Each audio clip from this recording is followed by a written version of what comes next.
Hi, and welcome to another edition of Solve My Math Homework's Video Solutions. Today, problem that comes into us is no surprise, being that finals are next week. We're going to factor a quadratic trinomial where that first x squared term does not have a 1 in front of it. It has some other number that causes us great problems. And no, we are not going to guess and check. I know that is the favorite method to be taught in schools, but guess and check is just a headache, and I don't like anything about it. So let's get started. All right. So it says factor 6x squared minus 5x minus 4. All right, so what's the problem? It's a quadratic trinomial. Well, the problem is when I break it up into my linear pairs, I'm not simply going to have this x squared here. I'm not going to have an x and an x term. I'm not going to have factors of negative 4 that add up to negative 5. There aren't any factors of negative 4 that add up to negative 5 anyway. So what happens is the 6x squared becomes part of this problem, obviously. Okay, you have a 6x squared minus 5x minus 4, so your two linear binomials have to multiply to give you 6x squared minus 5x minus 4. So the problem lies with this 6. Okay, so what we're going to do is a method. I don't know that it's too unknown. It's how I learned it, but it's not taught that much out here anymore. So let's just get to it. So because the 6 is the problem, we need to include it in the solution. All right, so we're going to do what my students call the rainbow method, and that's when I make them draw this little line or this little arc, and I make them say if 6 is part of the problem, I need to make it part of the solution. So I don't simply need factors of negative 4. I need factors of negative 24.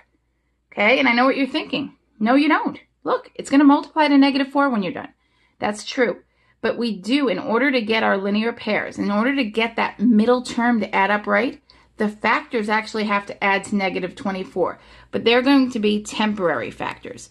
So let's just call them temp factors. Okay, the 6 is screwing everything up, so we have to include it.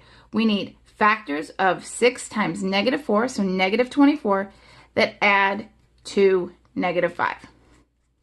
Okay? So when you need factors of a negative number, you know they're going to be different signs. So we have a positive, we have a negative.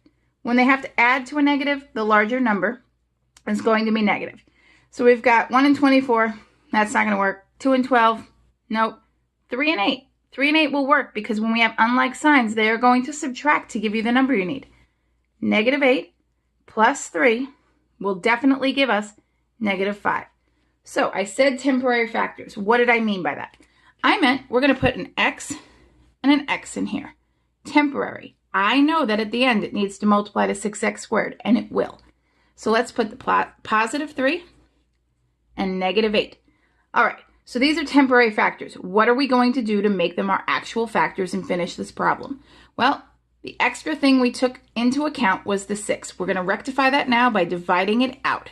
Both numbers get divided by your a term, that extra term that you multiplied when you found your factors. So let's simplify. 3 6, 1/2, no problem. 8 6, 4/3, no problem. I know what you're thinking now, well, there's a problem. There wasn't fractions before, now there are. But these fractions are not going to cause you any grief. You simply, once these are simplified, whatever is left in the denominator becomes that coefficient for that factor. So we have a 2, so this becomes 2x plus 1. We have a 3 down here, so this becomes 3x minus 4. And those are our factors. We have factored 6x squared minus 5x minus 4. And let's just check it, because I know some of you are skeptical. Lots of people are skeptical when they first see this. So if we FOIL, remember, FOIL, first term, 6x squared, no problems. Outer, negative 4, positive 2x, minus 8x. Inner, 1 times positive 3x. And last terms, 1 times negative 4. Notice that the two terms we combine are the exact factors we use to get our factors that were temporary. So we get 6x squared, negative 8 plus 3 is negative 5x, minus 4, which is exactly what we started with. Be sure to subscribe to our page and send us your homework problems. Thanks for watching, and if you have any questions, put them in the comments.